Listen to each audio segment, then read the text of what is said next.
Welcome to WCrypto. Hello, my friends.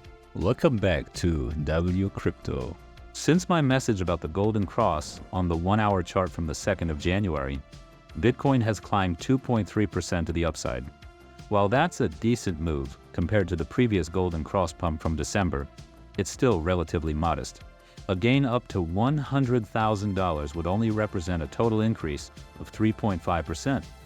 If Bitcoin were to match the 10% gain from the last golden cross, that would push the price to higher levels around $106.5 thousand. The 4-hour wave trend now shows a green dot, and money flow has turned green. This is a highly bullish signal for the higher time frames, reinforcing the potential for continued upside momentum. Looking at the liquidation heat map, on the 1-week time frame, the short liquidity was wiped out with the recent move to $98.5 thousand. Switching to the 2-week liquidation heat map, the next major area of interest is around $100,000, where billions in short liquidations are clustered. On the other hand, there has been new long liquidity added since the 30th of December, just below $91.5 thousand. However, in my opinion, it's unlikely that Bitcoin will dip low enough to clear those longs. The trend right now is up, and I believe it will continue in that direction. Everything points to another push toward $100,000. It's amusing how the bears, who were so vocal in late December with absurdly low targets of $80,000, have gone quiet now. They always seem to get humbled in a bull run, and we are undeniably in one. In other news, 2 states have introduced strategic Bitcoin reserve legislations, further solidifying Bitcoin's status as a global asset.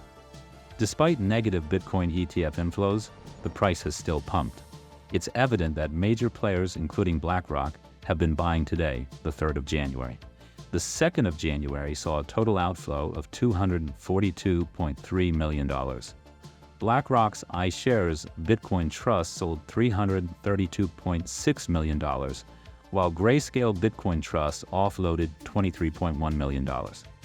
However, inflows came from Fidelity with $36.2 million, Bitwise with $48.3 million, ARK with $16.5 million, and Valkyrie with $5.5 million. Additionally, Grayscale Bitcoin Trust added $6.9 million back into their holdings, marking a shift in sentiment. It's clear that institutions are continuing to accumulate Bitcoin despite temporary outflows. As we move further into January, all signs point to a continuation of this bullish trend. Join our free Discord to connect with like-minded traders and discuss the latest market updates. If you found value in this analysis, hit the like button. Don't forget to subscribe and click the bell icon. Stay updated with our latest insights and Bitcoin news. Let's ride this bull run together, and see you in the next one.